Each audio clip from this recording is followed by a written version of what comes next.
जी अवैध साहब, क्या ऐसा मामला है जो बिकता है वो वफादार, जो ना बिके वो गद्दार? क्या यही जुमला क्लिक हो गया कि पूरी पाकिस्तान तहरीक इंसाफ ने सदारती उम्मीदवार ही बना दिया?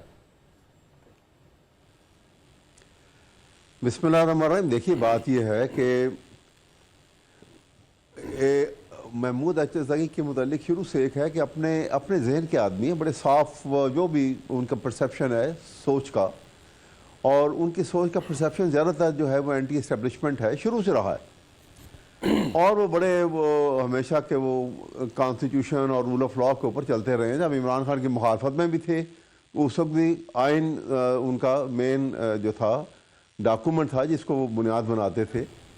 लेकिन हालात के साथ जो अब पाकिस्तान में हो रहा है, ये कोई भी ज़ीरू जो है जो जिसमें अक्ल फ़हम है और वो पाकिस्तान से लॉयल है और वो साथ पाकिस्तान में कॉन्स्टिट्यूशनल अथॉरिटी को इस्टेब्लिश करना चाहता हो और रूल ऑफ लॉ चाहता हो, यहाँ पर किसी शख्सी रूल के ख़िलाफ़ हो। शख्सी रूल से मेरी मुराद है कि रूल ऑफ अथॉरिटी के ख़िलाफ़ हो, डेस्पोटिज्म के ख़िलाफ़ हो, तो वो फिर कहते हैं कि क्योंकि इस वक्त जो है समहाउ पीटीआई भी जो है वो भी शख्सी रूल के ख़िलाफ़ है, कॉन्स्टिट्यूशन रूल को एस्टेब्लिश करना चाहती है। या मेयार एंटी एस्टेब्लिशमेंट भी हो सकता है, पीटीआई का मेयार एंटी एस्टेब्लिशमेंट भी हो सकता है, ये भी वजह हो सकती है। नहीं, ये नहीं बात है। सवाल यह है कि हम इसको, आप इसको don't take it in the negative sense. मैं ये कह रहा हूं कि पीटीआई का मेयार जो है वो आइन है और रूल ऑफ लॉ है।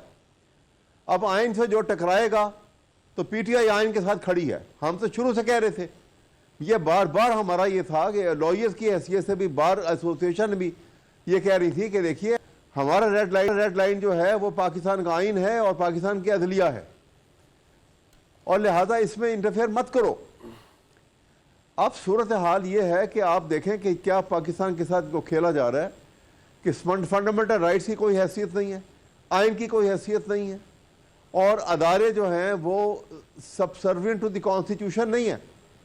वो एक साहब, ये चीजें मैं कुछ अवामी सवाल करने आपसे, मैंने कोई मासूमाना सवाल करने, कुछ ज्यादा महीनों पहले की बात नहीं है ना कि इमरान खान साहब अचकजई साहब के क्या खिलाफ थे, अचकजई साहब इमरान खान साहब से मुतल्लिक क्या बोलते, उसको छोड़ दें। एक शख्स बकौल पाकिस्तान तहरीक इंसाफ के, उसका मैंडेट ही नहीं है, वो जाली जीता है, असम्बली में उसकी जगह ही नहीं बनती। मैं ये 13 फरवरी की बात कर रहा हूं जी, अचकजई जीते नहीं है, दूसरे नंबर पर आए हैं, ये पाकिस्तान तहरीक इंसाफ का स्टांस है। उनके मुकाबिल सलार काकड़ जीते हैं। जिसकी फतह पर ही शक हो वो अचानक आपका सदारती उम्मीदवार कैसे बन सकता है जी?